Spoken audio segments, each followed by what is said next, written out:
I think I show up more confidently because I know where the host is at. And I also know I'm not a mother myself, but this is the analogy I come up with where it's like you see another mom and you kind of look at each other like that, like Katniss Everdeen, like, hey, I see you, I feel you, I get you. I feel like I can show up to a podcast and be like, I'm going to make this really easy for you. Like we can bounce off each other, have a conversation. It just kind of gives the host a little peace of mind to know they can just show up and that gives them a positive experience. So I think that's what you want to aim for. Hey, and welcome to the Ambitious Bookkeeper podcast. I'm Serena Shoup. I am a CPA and mom of 3, and I'm running a virtual bookkeeping business mostly from my home. You're in the right place if you're a bookkeeper, accountant, or an accounting student, and you know that your purpose is bigger than sitting in a cubicle. If you're ready to learn some actionable tips and strategies to help you start and grow a bookkeeping or accounting business, I hope you stick around. Hey, Shannon, how are you? Welcome to the Ambitious Bookkeeper podcast. Thank you so much for having me, Serena. I'm so excited to be here and I'm doing well. Thanks. How are you? I'm doing great. I'm super excited for this conversation. You reached out a while back and we finally got our schedules lined up. We both had probably stuff happening and had to reschedule a couple of times, but I'm super excited for this podcast to air because I think it's very timely. And I mean, it's always going to be timely, but I'm especially excited because we're going to talk about podcasting as a way to get clients. So before we dive in case my listeners don't know who you are, can you please talk about what you have going on and all of the things? Absolutely. I'm a former Big Four manager turned consultant turned corporate director who just had it with basically billable time, utilization, and all those other things that trigger us, timesheets. And I just said, you know what? I'm going to go do my own thing, my own way. I'm going to prove that it works. And one of my founding pillars was I never want, especially a woman, but I never want an employee to feel like they have to choose between building a life and building a career when they work for me, because I was so tired of seeing people struggle with that. So I went up and started my own fractional CFO practice. It evolved into fractional CFO from, basic books and taxes. And I started that in 2019 and I've been building it ever since. Quit my job in 2021 completely. And now I live with my husband in Costa Rica, bouncing between the States and there with a location agnostic lifestyle in our own business. So it's awesome. That is amazing. And does your husband work for you too, or work in the business, or is he doing his own thing? So he was running a basement waterproofing and foundation repair company. And as of last month, he officially sold and exited. So he's around the house, but he's helping me a ton. He's got that entrepreneur itch though. He's forever an entrepreneur. He started that when he was 22. He's now 39. So he is really honing in on like, how can I now serve? How can I grow? And he's paying more attention to what I'm doing. And so he's definitely getting involved with the business, but I know that he's going to start his own thing soon. Yeah, that's exciting. Awesome. Okay. So I didn't realize that you started in 2019. I guess sometimes you and this could be a thing for other people too, but you see things online, all right? It's like the highlight reel and you assume that especially for people that are visible, like you and maybe me, we're on social media, putting out a lot of content, we're doing podcasting and stuff. And it can be kind of interesting to find out when people haven't been at it that long and you're like, oh, but you've achieved all this success. So it's very interesting. It's like, oh, you just never really know the real story until you talk to somebody. So, but yeah. So has podcasting been one of the major drivers for you growing your accounting business? Yeah, in two forms. One, I host a podcast, so there's that. And that's been a massive way to grow a brand. It's been so great. But I understand not all accountants, bookkeepers, and CFOs are really excited to get behind the mic every day and put out content and do all this. So yes, guesting on podcasts though is my number one driver of CFO services. It's my number one lead generation tool. And the way that I book the most high paying clients. And I just fully believe that this is one of the best ways to market your business, especially if you're dealing in the currency of trust, which I believe we are as trusted professionals and advisors right now, especially. I could go down the whole thing on AI, but this is when we should be leaning into gaining trust from our clients and becoming that advisor that they can't live without in their business. And this is how you do it. This is how you start that relationship, in my opinion. Yeah, absolutely. I've noticed the same thing. I wouldn't say I hit it really hard this year, but I did ramp up my efforts for getting on other podcasts and building relationships with people who had connections to podcasts. Cause there's a whole, I'm sure we're going to talk about it, but there's multiple strategies that kind of feed into that. And it just kind of so happened that I had done a bunch of podcast interviews over the course of a couple of months. I'm like looking at, I have this like little piece of paper of like all the connections and podcast interviews and other publicity type things that I have had since July. And I would say August and October were the most packed with different visibility things of like when it actually occurred, like when the interview actually happened, not when it aired. Yeah. Because there's that too. You never really know when your stuff is going to air. That's kind of at the discretion of whoever you're doing the thing for, right? Yeah. But it happened to where like a bunch of stuff had been produced, I guess, in October, and then it all went live in November. And I got a lot of inquiries all at once. Yeah. Same thing. So it does work. I go all in on a couple of different interviews or outlets. Like I want to get into this too, which is I follow a kind of an interesting route in that I pay for podcast guesting. I've approached guests and offered to pay to be on their show, or sometimes these bigger shows will command a payment to be on the show if you're not really commanding, like, you know what I mean? Like if you're not invited, they'll ask you to pay to be on the show, which I think is totally fair. It's no different than paying for a Super Bowl ad, right? It's like, you want to be in this stage, like you have to pay up to play. And I've done that before. And I've known when those things would hit, and I've kind of planned accordingly. Like, okay, guys, the episode's going to go live sometime in the next 2 weeks. Like buckle up, make sure our lead magnet stuff is good to go. Make sure it's all good. Cause I know that I kind of treat every episode when they go live as like, okay, there's going to be like a line of people out the door at our cash register at some point. We got to be ready for it just in case. But it's so useful to know that, like you said, you don't really know when the go live date is. Personally, I think if you guessed, you should ask, do you have an approximate lead time idea of when this might go live? Personally, with my show, I can tell the guest on the day we record exactly what day it's going to go live. Like we're scheduled like right out. Not everybody is, but if you ask, at least it sets the expectation so you're not just kind of sitting there and you forget about it. Yeah. Yeah. I have absolutely forgotten about a few of them, and it's like, oh, okay. So that's out also, there. I could have planned a little better.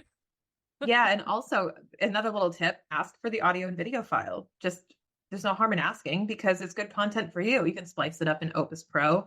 You could then create your own content based on the interview. And then you're minimizing the time it takes you to make content to do the long game, but also you're building trust on the short game with the episode.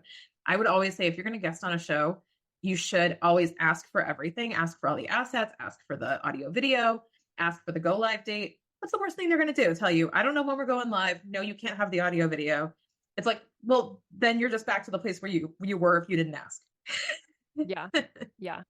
I love that. I never really consider doing that, especially if you're newer to guesting on other people's shows, like you may just be really wrapped up in like, oh my gosh, I'm going to be on this show. And so you're really going to be focusing on like what you're trying to say. You're not really thinking about like all these other logistical things, but I love that you're bringing it up because it gives you something to sort of maybe break the ice before you start talking, and so that your nerves are a little more calm.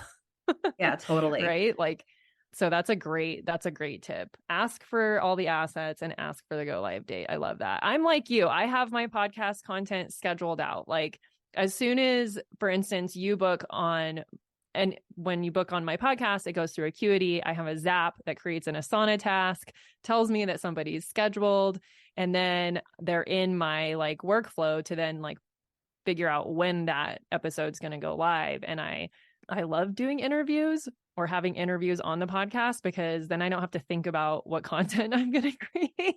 Yeah, it goes both ways, right? It's like you're hosting somebody, but you're like, oh, thank God they're bringing the macaroni. Like, I don't have to cook. Like, they're going to come and they're going to deliver something. And I just have to really have a conversation naturally. I love my guest episodes. I really do. They're so much fun. And we can nerd out on Asana anytime because we manage our whole podcast in Asana as well. So yeah, Asana and Notion. So like the podcast show notes and all of that, like in the main, I have like a calendar view of when the episodes go live. That's all in Notion. And then like the actual task workflow is all in Asana. And yeah, it's a pretty robust thing that took, years to build it to this point. same. But We've been doing this since 2021, but I've been guesting on shows since 2019. It's how I got some of my first clients even. And so if you're starting a business, it's a great way to get out there, to build content rapidly, and to just build trust with your ideal client. But I think, and you teach this a lot too, Serena, but like, I think that you're going to get more, like, one thing I don't really advise is getting on podcasts for the sake of getting on podcasts beyond your first three. Like, get the nerves out, right. Do what you got to do. It's like your first few dates where you're like, all right, let me just work out the nerves and like low stakes and like not get paranoid. But I would not go to like a high level show in your first show. Like, I would get some nerves out and figure out the rhythm and like what you're going to say and work out how you're going to go through your talking points, maybe on a smaller stage. But if you're growing, I would say you want to get really intentional about like, who's my ideal client? What are they listening to? And try to get on those shows or get connected to those people, to your point about networking, because you're going to be able to get better results faster if you're more intentional about the shows you want to get on and you're like continuing to ask and pitch those shows, as opposed to trying to spread yourself like across every show and pitch everybody with a general pitch. You're going to catch no fish in that giant lake versus a smaller pond that's more concentrated. You're going to catch plenty because there's going to be less people going after that one area. So I would definitely, you have to be intentional about pitching, about preparing for the show, and about promoting the show, to my point earlier. Like, you always have to be thinking about these things at the same time. It's not just, putting it out there and saying, I want to be on more shows. Who knows the show? Like, be specific and try to find your ideal client. Yeah, I 100% agree with that. And to your point of like, yeah, the first three doesn't really matter. You need to figure out what kind of things you're going to be talking about. If you've never been behind a microphone, it's nerve-wracking. I remember my very first podcast interview was well before I started my podcast. So yes. I was super awkward. I can remember going into my walk-in closet with my iPhone and like corded headphones because we were doing the interview on Skype. And I was like sitting there sweating buckets, and I had like my notebook there with all these bullet points I wanted to talk about. And I don't know what I really was expecting. I guess like, here's one thing we can honestly jam on, especially for someone who's never interviewed on a podcast. Every podcast is different in how they run. Like, when I brought you on before we hit record, I like let you know, like, I'm going to intro it and then I'll let you kind of talk about yourself. And I give you like a lay of the land, and you're a podcaster. So I know you're not nervous, but for another interviewee that maybe has never been on the podcast, I take that a little slow, but not all hosts do that kind of stuff. No, I always ask, like, is this your first time? Yeah. I always ask, like, how experienced are you? Well, I also have in my like intake process, not to go too down like the podcast host route, but we also have like an intake process where I kind of know if they're a veteran or a newbie based on how they answer the questions in my intake questionnaire. So I know like what kind of experience to put them through and how much to hold their hand, to your point. So we know like, okay, this person isn't as experienced, but they have a lot of good value to share. So let's have them on the show based on value, versus somebody who's just a veteran. And I'm like, you know what? I think this will be a good conversation, so I'm going to have them on. Sometimes I'll have people on and I'm just like, I know this one's going to be easy. Like, this is going to be a really good conversation because it's going to be comfortable and there's going to be a confident flow of dialogue. And it's going to be good value for the listener, because that's what we're in service of, you guys, the listeners. So every host, and this goes back to when you're pitching, every host is in service of their listener. So if you want to get on a show that you have that common mission to serve their listener. It is not about them. It is not about you. It is not about I. If there's a lot of I's in a pitch, I tune out. It's your listeners may appreciate some perspective on this. Your listeners may want to hear a unique take on what you talked about on episode 383 about this. oh, okay, that perked my ears up because that's who we're in service of collectively. So if you can make it about the listener as much as possible and how you're going to serve them, that's what podcast hosts want, because we have no shortage of content and ideas usually. I mean, that's why we have the show. We kind of created our machine to make it. But what we really want is perspective, and what we really want is value that our listeners will actually like come back for more of, and it will satisfy them. So we're saying, hey, we're going to let you come use our kitchen to cook something. You better make our customers happy. We want them coming back. So that's a whole thing that you have to approach it with, because I think a lot of people are pitching like, here's why I'm the best. Here's why I know my, you know what, here's why I can talk about these things. And I'm like, cool. I believe you, but how will you serve my listeners? I think that's a huge thing that gets overstepped a lot. We'll be back after a quick break. This episode of the Ambitious Bookkeeper podcast is sponsored by my brand new free training, The Ultimate Guide to Creating a Profitable Bookkeeping Business. In just 1 hour, you will learn 3 keys to creating and launching a profitable bookkeeping business. We will map out your path to creating a bookkeeping or accounting business that keeps you in control of your time, priorities, and expertise. From someone who built a 6-figure firm on part-time hours. That's right, you can stay in control of your time, keep family as your priority, and serve your clients well. It just takes a little strategy up front, and I'm going to help you with that during this free training. So head over to the show notes to sign up now for the next training and find out how you can choose the work you do, kick imposter syndrome to the curb, use tech to be super efficient, which all leads to a profitable business. Just head on over to ambitiousbookkeeper.com/training, and I will see you there.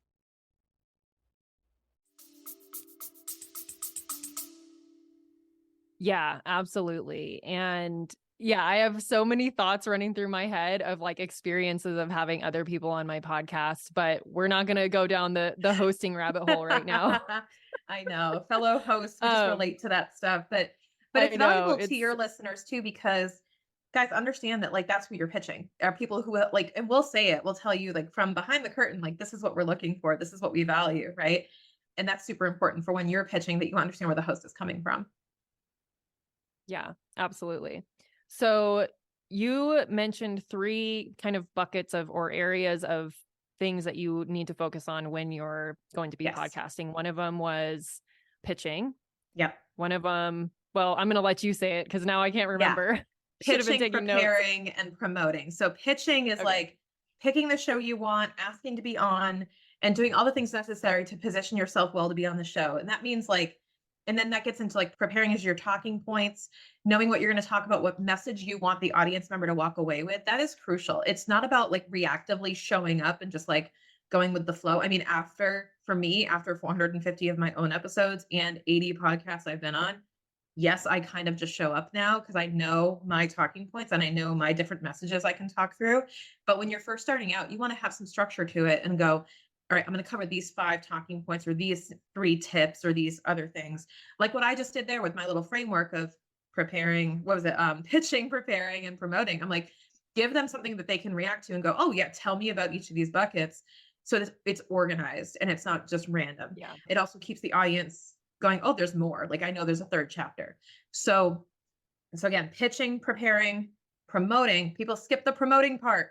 They sign off the dang interview and they don't do anything about it. They don't follow up. Like I said, ask for the audio video, use it in your content, but then you should be promoting the show using your own platforms. You should be cross-publishing the content. You should be pointing your audience that you have toward that episode and supporting the podcast host. You know why? They may have you on again. They'll start recommending people to you. You've just expanded your network with that host who also has a massive network of people they've interviewed. They're more likely to connect to you and you'll be memorable to them if you support their show. Leave them a review, leave them a LinkedIn recommendation, make it known that you had a great time, send them a thank you note. That's all part of the process, guys. That's going to help instill the relationship. It's like a business meeting, but like they're not there just to serve you. They're there to serve the audience, which you are there doing with them, and thank them for their time. Thank them for the opportunity, because you get to promote yourself on the show. And it's also being ready with a lead magnet or a link or something to send people to if they want to learn more from you. I can't tell you how many times People have come on the show with zero preparation done on where they want to send people after the show. And I say bluntly, with all due respect, what do you want out of the show? Like, I want leads. Well, where are we going to put them? Because they're going to come to my show on Apple or Spotify. How are they going to find you? How are they going to connect with you? How are they going to take the next step with you? You have to be prepared with a website link, ideally something very specific, like a lead magnet that solves a problem that you talked about in the show and connects really well to the theme. So let them like lead in with the content and then talk about the thing that you have that will help take them one step further in taking action on that thing. That's the best formula for it. I would not advise, like, go on forever on this, but I would not advise saying like book a call. Like, I That don't was going to think be my question. no. I have an opinion on this. People will do this. If it's just book a call, I go, "Nah, you're asking for the ring. Hold on. Hold on. We should do micro commitment. Like, that's a bigger commitment of like book a call. Nobody wants to get on a dang Zoom call with a stranger. We were over that in 2021, you guys. Like, we were tired of that stuff after like 1 year of COVID. I'm not in the mood to get on a Zoom call with even people I like, let alone strangers. That's me personally.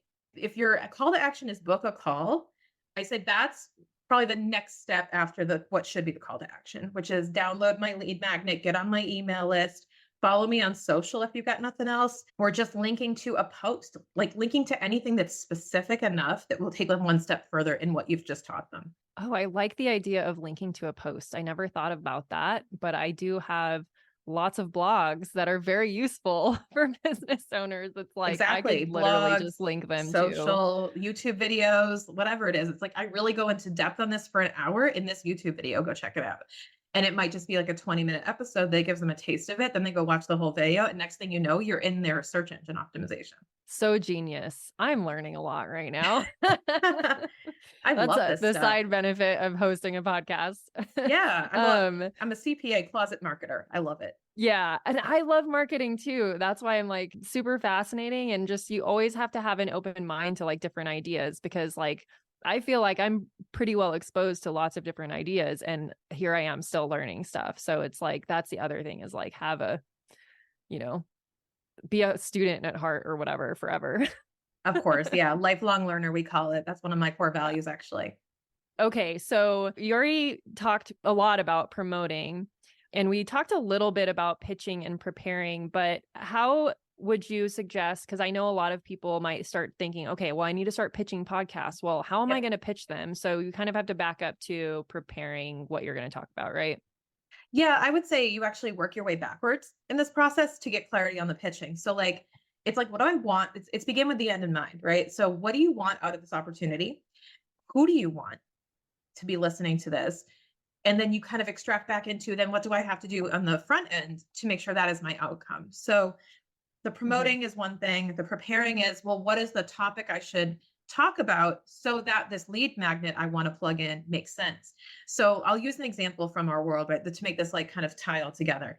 So let's say I am working in, would you say your average listener is a bookkeeper, fractional CFO? Give me an example. I would say mostly bookkeepers or like accountants. Yeah. Okay. So let's say you want to build your bookkeeping business and you say, okay, I want more bookkeeping clients in the health and wellness industry, let's say. Okay. So here's what we'll do. We're going to do a lead magnet that is like the 5 mistakes you're making in your fitness business with your finances, whatever it is, right? Then it's going to be, okay, this is the 5 mistakes, or this is going to be my PDF or my mini course or whatever it is, my freebie that I'm going to plop in on the end of the podcast. What am I going to do in the podcast? I'm going to give 3 of those. And I'm going to say, if you want the other 2, download my thing. So that now it's going to go back into, well, what are the 5 tips? What are 3 you can talk about? And here's why I say that. If you go through 5, too long. Talk at length in a shorter episode about 2 or 3 of them and say, my full list is available here on this URL. And another pro tip, get a domain that's really easy to say out loud. Because if you say, go to serenashoop.com/ambitious/bookkeeper/freebie/. No way in hell I wrote that down. I'm driving. Yeah. Like for me, it's go to taxtoolkit.com or whatever it is, right? Like I have a businesstaxtoolkit.com. I even have a gustarule.com. Like I have I have like the most random URLs because I'm just like, go to augustarule.com, download my free toolkit on this. And it's like, cool, I'll remember that. So anyway, backing into preparing, you have your 2 or 3 talking points on why you can be there to help them and go into depth about it and answer questions on it with the host. Then extract back into, okay, what stages will make the most sense for me to do this on? And that's the pitching part. So people will start with who will take me, and then they will react and go through the whole process. I think the best work is done when you work backward. And for me, I used to work with, I actually did accounting for fitness businesses back in the day. That was my first iteration of Financial Solutions, was my first company name. So I would go on fitness podcasts. So it sounds funny, but like, guys, don't go on podcasts you listen to. Yeah. Like, don't pitch the shows you're listening to. Don't pitch the accounting podcasts. Like, it's not going to do you very well if your goal is leads, because you're not going to, like, other accountants aren't going to hire you unless you're looking for that and you're looking to partner, right? That's different. But if you're looking for leads, go where they're listening. So you go on the fitness podcasts, right? I went on Fitness Career Mastery, was one of my first shows. I love Barry and Shay. And what we did was I did a whole episode on the mistakes you're making in your fitness business, setting it up properly. And I strategically pitched. So like right now, and again, I don't know when Serena's going to air this, but right now we're in December 2023. This is when you get on shows and they air January, February. When are people actually paying attention to us? January and February. When do people care about accountants? January, February, March, April. So this is the time, right? Like December and January, pitch those shows, get them booked, get them recorded. And next thing you know, they're going to sprinkle out in like February, March, April. And that's when people are listening to your message. So you have to be really intentional about that. So I said, okay, I'm going to get on fitness shows. I'm going to talk about these things. And I would pitch based on the value. I would go into each show. I would listen to them. And here's where AI kicks in now in 2024, is now you could actually have AI scrape and do a summary of the podcast episodes. Like, go listen to these 3 episodes, or go read the transcripts for these 3 episodes, or go read the blog associated with this podcast. Tell me what it's about, and, show me any gaps. Like, have they talked about taxes? Have they talked about bookkeeping? Have they talked about setting up a business? Have they talked about keeping your finances separate? No. Okay. Then I'm going to pitch on that. I'm going to say, hey, I want to talk about why it's important to keep your finances separated. Why this, why that, or my top 3 tips for X. And you want to extract back into emailing the host or reaching out to them somehow and putting out your topics and saying, I would love to share with your audience some insights on one of these topics. And this gets into another tip: provide 2 or 3 topics. Do not, and maybe Serena will nod when I say this. If I say, what would you like to talk about? The only wrong answer is, I don't know, whatever you want to talk about. That is the endless, what do you want for dinner conversation I do not want to have. Like, we are too busy. Serena's laughing. We are too busy to like, no, tell me what you want to talk about, because I don't have time for to do your preparing for you. Like, I want to know what you have to bring to the table. I'm not going to cook this for you. Tell me what you're bringing to the potluck. So that's the thing, is I just don't want you don't want to make the host do work. You want to give them all the work done for them. And it's going to be such an easier yes. And I'll just stop there. Yeah. Yeah. I 100% agree that, that is the worst thing you could do, is be like, I don't know what to talk about. And it's like, well, then we're not coming on the podcast. Yeah. Then what is the point of you being on the show, with all due respect? Like, what is your goal for the show? You really want to be prepared. So I'm guessing that when you originally started this process, were you this thought out with it, or have you kind of pieced it together with hindsight of everything would have moved a lot quicker if I had done it in this way? Yeah. And going back to your point earlier about how you may have been surprised that I've been in the game for 4 years, not even, is because I take fast action when I see something's wrong. So I go, oops, hiccup, fix that. I will go duct tape every hole in the process as soon as I see it. So that's the rapid action taking side of it, where I think really serves you well as a podcast host. Is I would see, okay, that episode, that interview didn't feel great. Why? Why did I feel like that wasn't good? Oh, I didn't exactly vet that person. They were terrible on video. Like, and it happens, guys. Like, it totally happens. It's normal. Not everybody is like really good on camera or on audio. And I was like, oh, that was really, really hard to like get out of them. They would give like one word answers like they were in a deposition. You know what I mean? And I would go, I okay, recently had that yeah. experience. It's like, did you enjoy it? Yes. And then it's just deadpan and you're like, wow, you give me no energy to bounce off of here. So as an interviewer, I think over time I developed this kind of like to be able to read when that was happening and to like open that up and to really like prepare the guest better. We started developing these like pre emails that go out that like, here's some tips to ensure a successful interview. And then here are some ways to make the most out of your experience that keep what you earn. And I think that really we were actually intentional about building a red carpet guest experience. We said, let's build a guest experience where people talk to us and they go, I've never had an experience on a podcast where I felt so held through the whole process. Like, you guys made sure I was prepared. You guys made sure I had all my stuff together. And that's just me and like my type A Enneagram 3 coming out and saying, if you won't do it, I will. Like, I will make sure you're prepared because I want to ensure success for everybody. I really do. But at the end of the day, I need them to know the expectations. Like, I think it's just like your team. You have to be able to set expectations of this is what we expect of you if you're coming on the show. And this is what you have to work on. I'm also not afraid, by the way, to say, a few minutes into the interview, hey, I want to restart, but I want to reboot the energy a little bit. And like, it's all about approaching it from the most positive place and coaching them. It's like, you're not doing a crappy job. I want to talk to you through like, hey, I think we need to bring more energy to this. Think of it like you're talking to a bunch of kids. Like, you really have to like get them energized and get them to listen.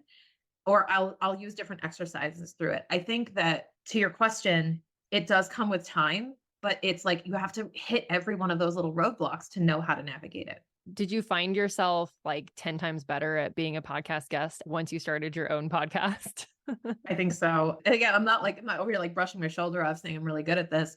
Yep. There's still room for improvement, but I think I show up more confidently because I know where the host is at. And I also know I'm not a mother myself, but this is the analogy I come up with where it's like you see another mom and you kind of look at each other like that, like Katniss Everdeen, like, hey, I see you, I feel you, I get you.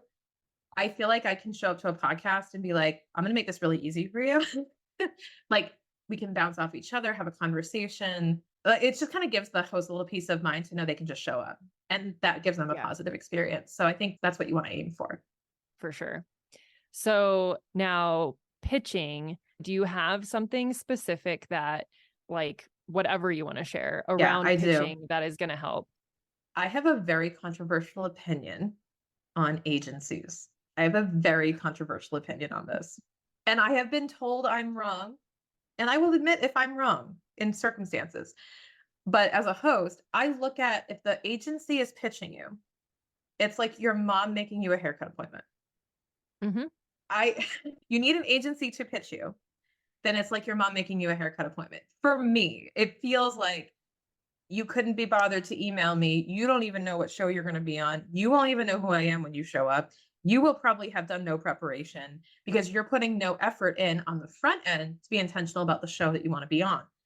Now, I understand when you're early on and you really want to get your word out, like you're on a book tour, you're on a movie tour, you're on whatever, you need people to get press for you. I'm not knocking that, go for it.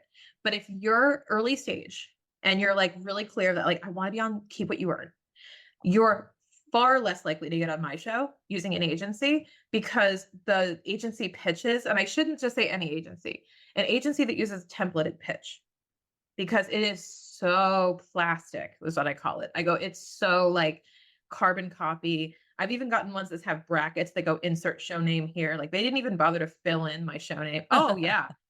And I'm like, you could try a little harder, like to, you know what I mean? To like put a pitch together. I would much rather have a pitch that showcases that you're really good on audio video and that you have a lot to share and that you have an example of a show you've been on. I could care less about your accolades, the alphabet soup after your name, all the letters. I don't care about your credentials. I mean, they're great, but I really care more about the experience you're going to have with my listeners. So the more you can showcase that, the better. And the agency tends to lean more into the hard skills, like this person's an accomplished best-selling author and this, that, and the other thing. And I'm like, cool. Are they fun to talk to? Like, It's like Yeah. dating. I go, Are my listeners will I going to have a enjoy good listening? time with this person? Or are they going to be dry and like, yes, ma'am, no, ma'am. And that's it. I care more about that. And I think a lot of hosts do these days with making it more conversational. So, I mean, for me and for my listeners, I think it's more valuable to have a really quality conversation and good value. And that's what I want to see showcased. So I have that controversial opinion on agency pitches because I've just gotten so many of them that they're kind of white noise at this point, and I almost delete them. I will reach out to the guest personally and say, hey, an agency pitched you, but I don't want to deal with them. Can you just apply? Like, there's a website. I have my website with a guest application form. Anybody can click that and submit. So I'm like, you don't need to have people email me. It's fine. But I realize that I'm the exception, not the norm, probably in that regard. Yeah, I feel the same about agencies. And that was a question that I had because I know with us, like you didn't have anyone else pitch you. I knew that from my experience, but we've already been connected. So it's not like in a different situation, if it was a host that you've never been connected to. And that's what kind of why I said earlier, like you're not just pitching podcasts that you want to be on. You're strategically putting yourself in the room with people who are connected to podcast hosts or asking for introductions to certain podcast hosts if you have a mutual connection. Mm-hmm. And there's just so many things that you can do that can get you on shows without it even feeling like you're pitching. Yeah. And you get invited, like you meet people out at events and stuff, and like they find out you have a podcast or you find out that they want to be on more shows and you have a really good conversation with them in real life. And you find out they're a host, like it's so easy to be like, hey, I heard you have a show. Oh yeah, you should come on. Like it becomes our favorite, like come over for a glass of wine. Like that's the podcasters come over for a glass of wine is come on the show sometime, let's chat. Because it's content and it's good people. It really is so much easier if you're just purely networking and connecting, and then those invitations happen naturally. Like I said, you can pitch, you should pitch, but I think you have to put the effort in to like show you're actually listening or show that you follow their content and engage with them so that you're forming a real relationship with them. I think that you're missing a whole chunk of the value of being on shows if you're not trying to develop some type of relationship with the host, like to some extent, letting them know who you are, what you do, and how you can serve their audience together and possibly strategically partner in the future, as opposed to this transactional, hey, you want me on your show? Yeah, come on. And like you do no outside work from that. I think you're missing an opportunity most times. Yeah, absolutely. Most of the podcasts that I did in October, I was invited on, actually. I think all of them. One of them I was invited on because I was strategic about certain things. Yes. But it was still an invite. I didn't pitch. And then someone else in my network was like, oh, you were on his podcast. I thought he only had like his students and certain people on his podcast. And I was like, well, no, we have a mutual connection. And I posted on my stories that I was open to interviewing on podcasts about these topics. And he replied to my story and invited me on. That's a great point too, Serena. Like put it out there that you want to be on shows, but like don't just be like, I want to get on more shows. Like be on, I want to talk about A, B, or C on a podcast. Does anyone know anybody? Like put it out on LinkedIn. I actually have a habit I do every week in my Asana board. Another shout out to Asana. I have an Asana task every week for myself to ask for something on LinkedIn. And by ask for something, I mean, who do I need to know? It's like, I'm looking for X. Who do I need to know? And I'm not asking them for the thing. I said, who do I need to know? So now I'm going to connect with those people and just talk to them. And I'm not going to ask for anything. They're going to know that they just got tagged in me saying, I want to be on more podcasts. Who knows a really good host? And then they're going to tag their friends who host shows. I'm going to connect with them, but I'm not going to ask to be on the show. They already know. So it's a little bit easier to like put out your intentions. It's really not that different than online dating. If anyone's been in that circuit before, it's kind of like just putting out like, I'm looking for this. Who do I need to know? And it's just really making it super clear what you want. And I love that you did that and said, I want to talk about this, that, and the other on a show. Who knows somebody who needs this content? It's a slam dunk. Totally. Mm-hmm. Yeah. And it makes it so much easier to do that when you have a specific audience that you're trying to speak in front of and or a specific industry, because literally we're all going to be talking about the same thing, but you're going to use examples for that industry. Yes. So it's like, there's not that many topics that bookkeepers can talk about. It all translates to any industry, but you just use the industry lingo or whatever in examples. analogies to tie it back to them. And so they feel like it's very customized to their audience. 100%. And I'm going to give you a couple other really tactical tips. So for those listening, you need to get on Listen Notes ASAP. Are you on Listen Notes, Serena? Do you know Listen Notes? No. Oh, buckle up. Okay. So Listen Notes is a podcast search engine. It's phenomenal because you go on there. It's free. You can claim your podcast if you're a host. So go claim that thing today. And I claimed mine. You get a Listen Notes score and it tells you what percent of the top podcasts you are in. I think I'm in like the top 1.5% or something. Like, not bragging, but I'll be like, most people who are still doing podcasts are in the top 2%. So it's like most people who are putting out consistent content are up there. Now, that's great for me marketing my show. Okay. But here's when you're pitching, here's what you go do. You can go search by topic, host, guest, and show name and hashtags. So you can now search, like, let's say I was going back to my health and wellness example, find people who are hosting those shows, find influencers in the space. But here's another great tip. You probably know somebody in our space. You probably know another bookkeeper, another accountant that is doing what you're doing. Look for shows they've been on. Or look for shows your friends have been on. Find people you know. Find like, okay, Shannon, here's the tip right now. Any of y'all could go do this because this works for you. Go look at Shannon Weinstein on Listen Notes, search for shows I've been on, and then say, I want to elaborate on what Shannon was talking about here. Or go to like the industry specific podcast and find somebody in your industry doing that. And then, I just noticed it's been 2 years since you had an episode on taxes. I just noticed it's been like 3 years since you really dug into the finances for your podcast. You want to talk about it on the show and find a timely topic, but use that resource because you can purely search on keywords in the transcript and in the guest name. So it's a more comprehensive search engine than, let's say, Apple or Spotify. So you can really start digging into the shows that you want to be on, the host names, how to contact them, their social media, like it's all right there. Wow. That's awesome. And it's just a database of stuff. It's not like the host had to have claimed that podcast to be in that search engine. No, they have to claim the podcast though, to like, for me to log in as Keep What You Earn, like, and be able to see all my stats, like see where I rank and all that stuff. I have to unlock the ranking and all that stuff like that. I think I have to log in and create an account, but or other people can actually claim the show, which is weird. So I think I just claimed the show and said, yeah, that's me. So I log in and it shows up as my show. And then I can search shows I've been on. I actually did that. I made a list of all the shows I've been on and I went into Listen Notes to be like, what shows was I on? Because I've been on like 70 or 80. Yeah. So I went through, I was like, oh yeah. And then we started going through it and I said, you know what? Make a list and let's go back and ask for the audio video for the ones we didn't. So let's go back and ask them if they still have it, or let me see if I can negotiate a re-air of their episode. So now I can say, hey, I know that you guys, like, I know you probably need to monetize your show. Just another little trick, podcasts are expensive. So any chance a host gets to monetize without diluting their content with ads is a win. So what if you said, hey, I'd be willing to compensate you if you would re-air my episode. Ooh, okay. That's a possibility. Like nothing's off the table. So if you really enjoyed that interview and you thought you came across really well, ask them for the files or ask them to re-air it. Maybe they need the content and they'll re-air it anyway. But there's nothing wrong with offering to compensate them like an ad to say, hey, would you mind republishing that? There's so many things that you can do if you just have that data in front of you and you can actually strategically plan that out with intention. I just think it can take you so far, especially in our business. Yeah. Oh, that's such a good tip.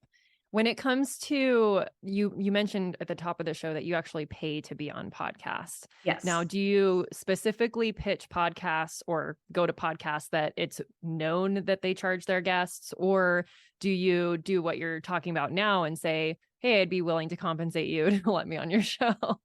No, I don't voluntarily typically like just offer it.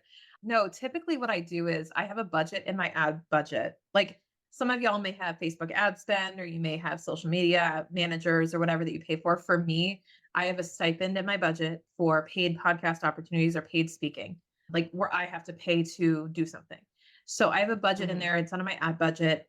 And for whatever amount per year, I have that to be able to get on shows. It's usually 1 to 2 a year, big shows. And I expect a really good windfall from that. So I'm really intentional about which ones. But I look for the opportunities based on connections, and I look for the opportunities based on like what I've been able to prove recently. So if I had like this is like so strategic, but when I pitch them, I make sure that I have, so when I look at my Chartable rankings, and that's another thing you guys should look at is Chartable. I look at my Chartable rankings. When I happen to be high up in the entrepreneurship rankings is when I strike the pitches. So I start pitching other shows when if they search me, they see that I'm in like the top 50. Because then it's like, oh yeah, no brainer. Like she's fine. So like if you have a show, it's also about like timing well how it looks in the charts right now. That's a whole nother like advanced topic.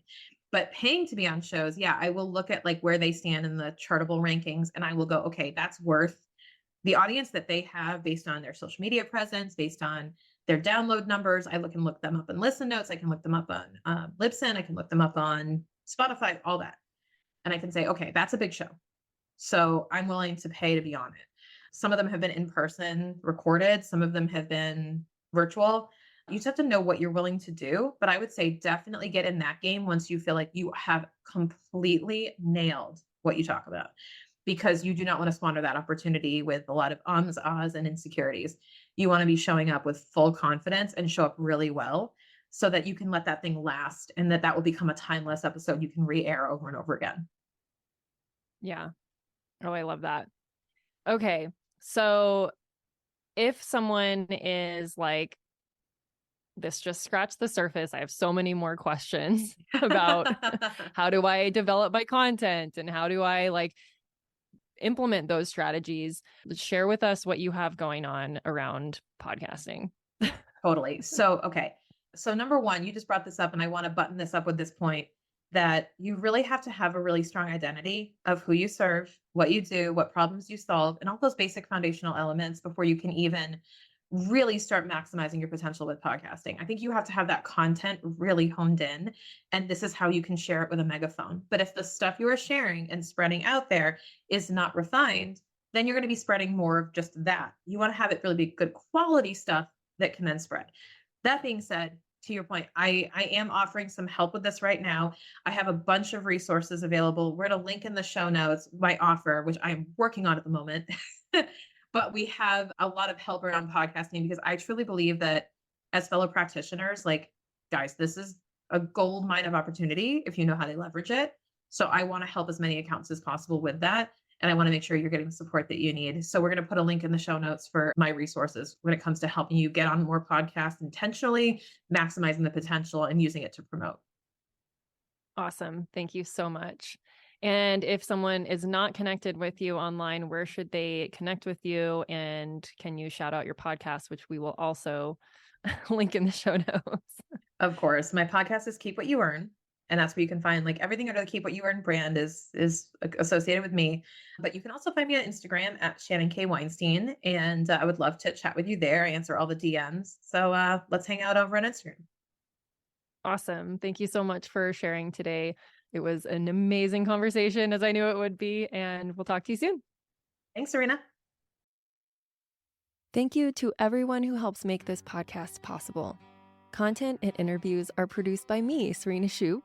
Our intro and outro music is written and performed by my brother, Ian Gilliam. Editing is also by Ian using his awesome sound engineering skills along with Descript software. Hosting and publishing is by Buzzsprout. And you can check out the show notes for links to all of these amazing resources and resources mentioned in the episode. Be ambitious.